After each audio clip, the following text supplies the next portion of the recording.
Welcome back to another technical deep dive here in the debug zone. Today we're tackling a big question and breaking it down with insights from other users. Hopefully this clears up some misconceptions and helps you get the answer you need.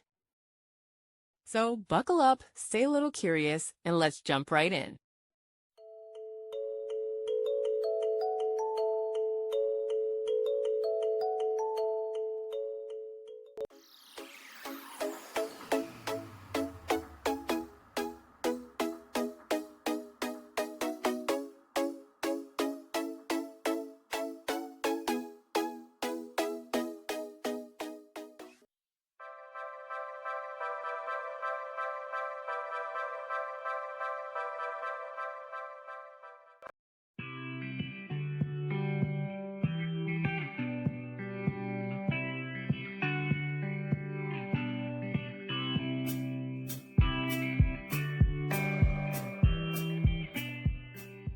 And that's a wrap.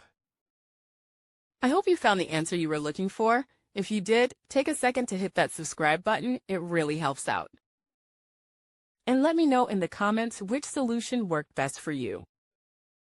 See you next time in the debug zone.